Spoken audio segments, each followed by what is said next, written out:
Municipal and district chief executives, the CEO of the Student Loan Trust and your team, regional chairmen and functionaries of the NDC, principals of colleges of education and stakeholders in our education sector, the clergy, my cherished students, because of whom we are gathered here today, our friends from the media, the good people of Ghana.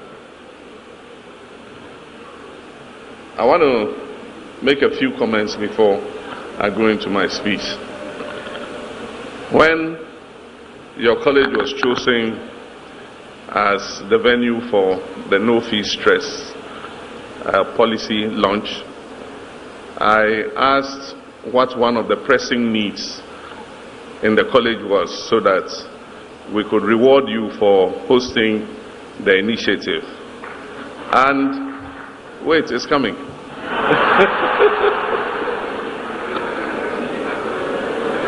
And I was told that you are in dire need of a male hostel. And so I came, I consulted the Get Fund and everybody with the intention of pledging a male hostel. When your principal spoke, he said the priority need is a multipurpose lecture hall and auditorium. And so I consulted the Minister of Education and I said, shall we withdraw the male hostel and replace it with a multipurpose lecture hall? And the Minister of Education said, no, add the multipurpose lecture hall.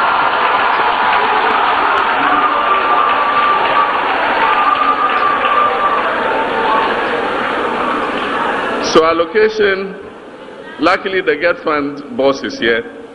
So allocation is going to be made in their next budget for a male hostel and a multipurpose lecture hall complex and auditorium.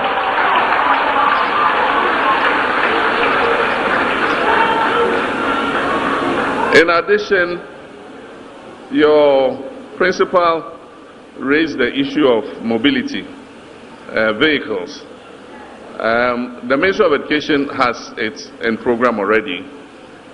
This year they are ordering 66-seater buses for tertiary education institutions, and your college will benefit from one of them. And they are also ordering 50 vehicles for principals of colleges of education.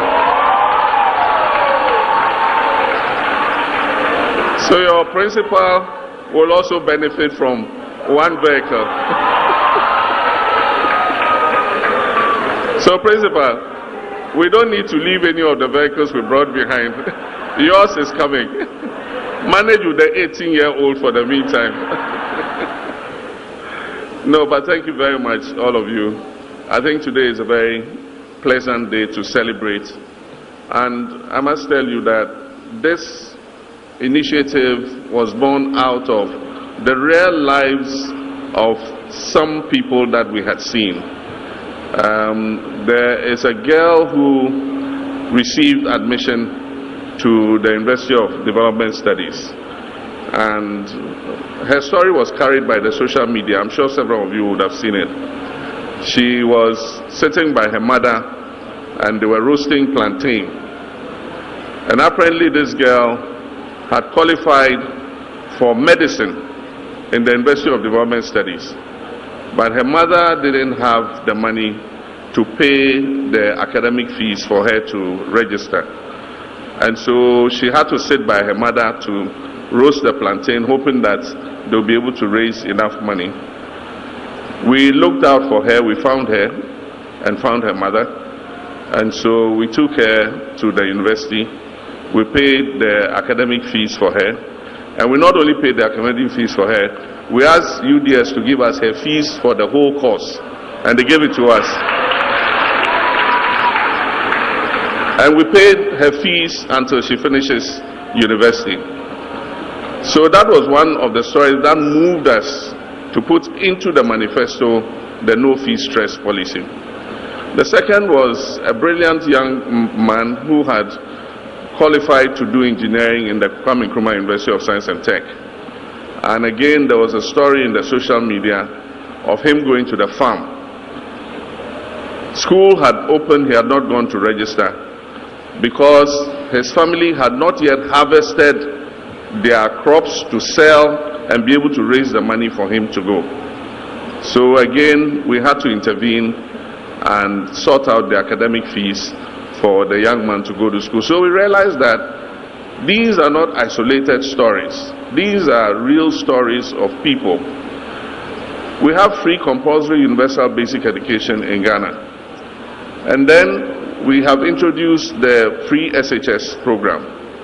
So most parents do not pay anything for the education of their children until they finish senior high school.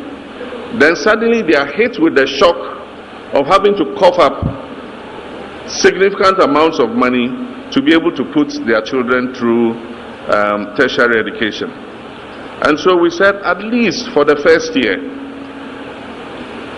give the child the opportunity to enter the institution without stress and get the opportunity to register onto the student loan trust and apply for support to pay subsequent fees. So that was the thinking that went into the no fee stress policy. And I'm very happy that we are here today to launch it.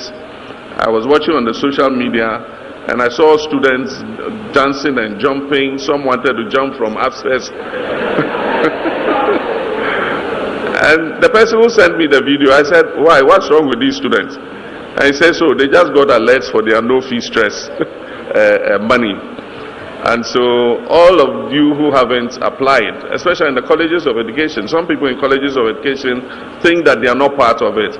All of you in the colleges of education, in nursing training colleges, in the public, all the other public tertiary institutions, you qualify for the no fee stress policy.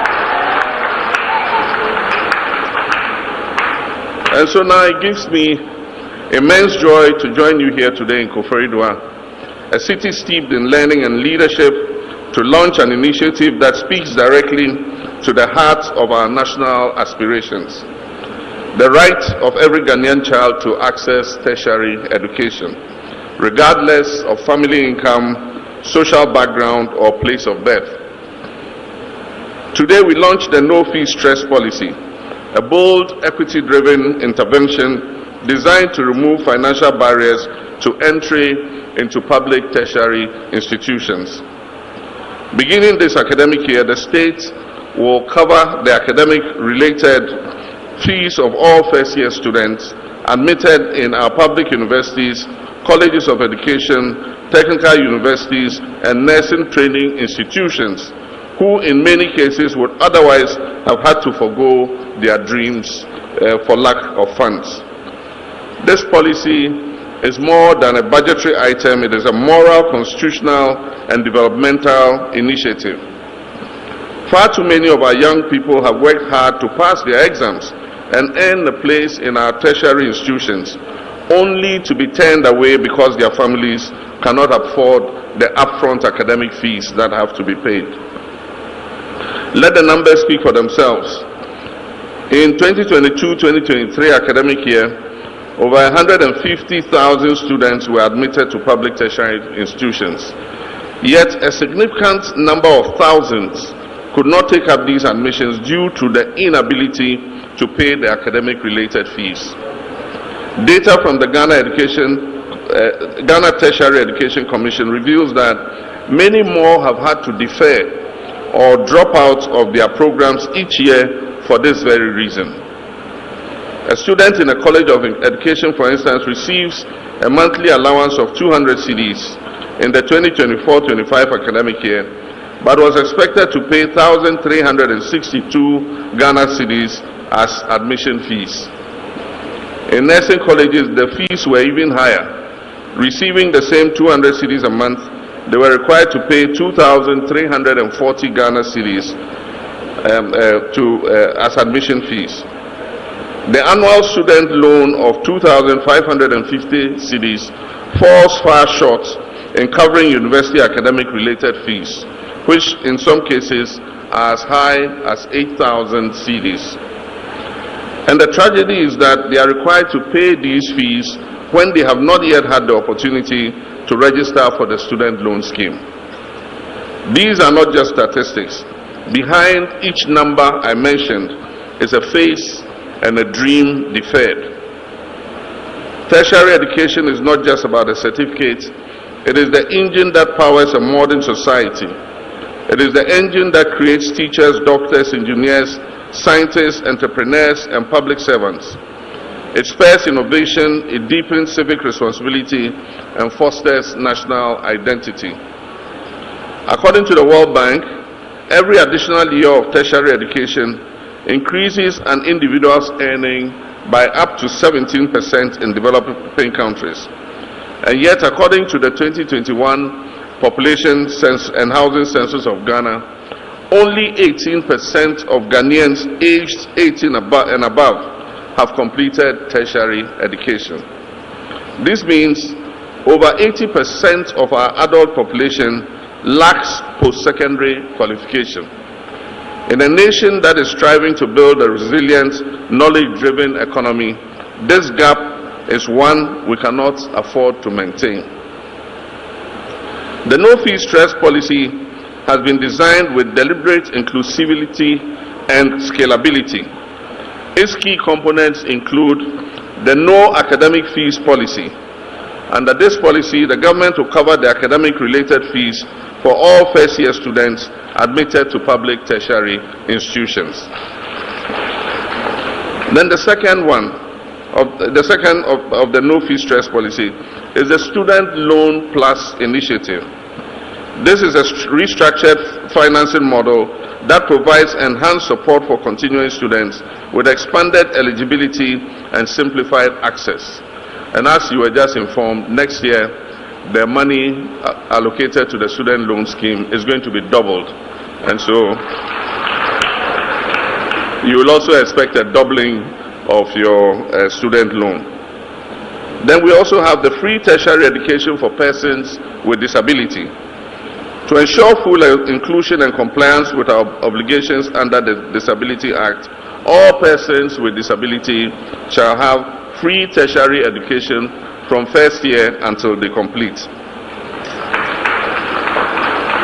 And as I told you already, there will be increased student loan amounts which will reflect the real cost of tertiary education, and it will be adjusted annually for inflation.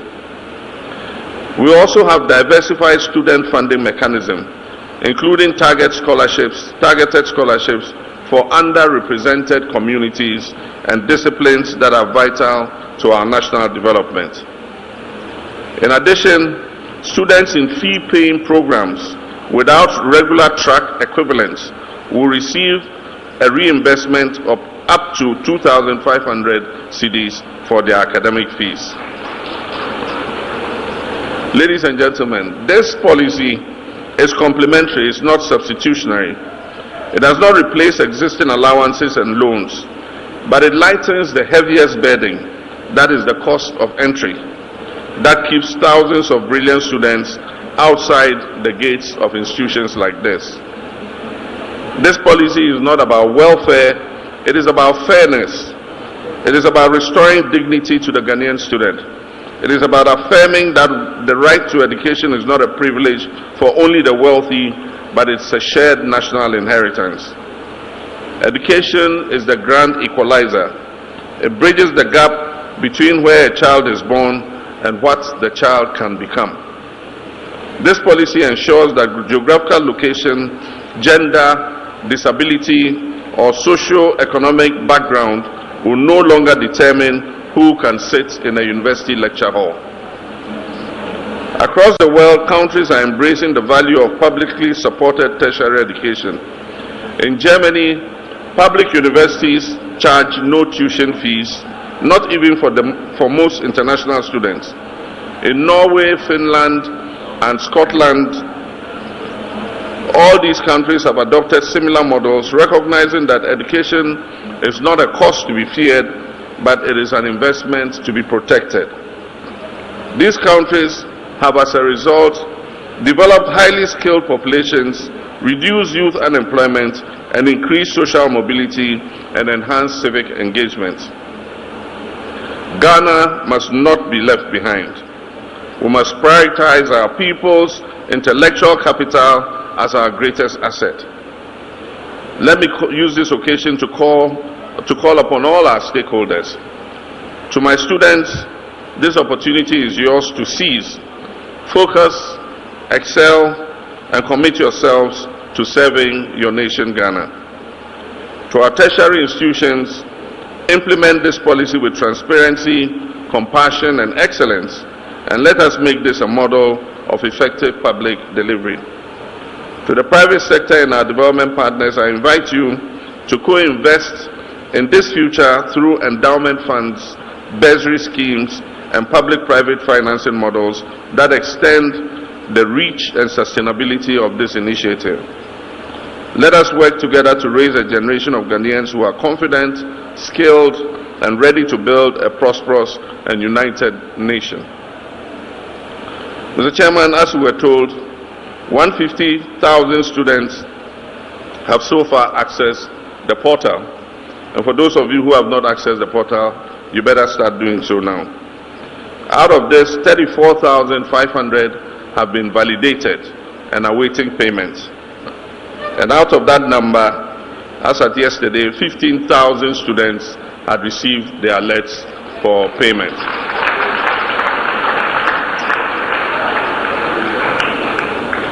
This is just the beginning.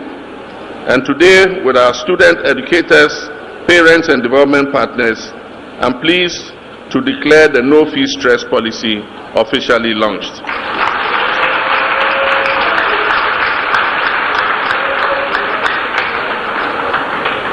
Let it be known across this land that from today no Ghanaian child will be denied entry into tertiary education simply because they cannot afford the academic fees. This is a path to a more just society. This is how to build a future where no dream is deferred and no potential is wasted. And I'm pleased to inform you that we're also working on your trainee allowances.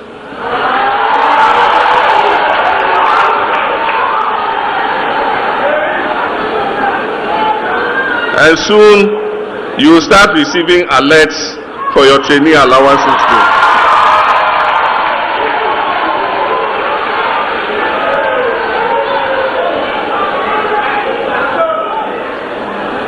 This time we're structuring it in a way where you receive it monthly. And so the accountant You let me finish. The Accountant General's Department is going to be responsible for it. So anytime they load salaries for your fathers, your parents who are working, they will load your trainee allowances onto your phones.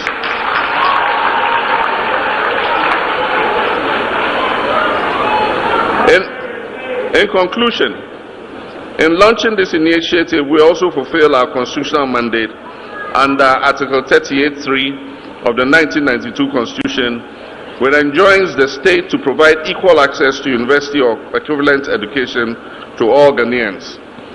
We are building a Ghana where opportunity is not inherited but created, a Ghana where education is not rationed by class or by cash, but granted by merit and upheld by the collective will of our people.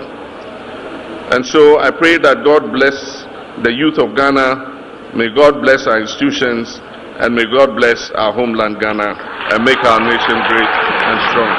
I thank you.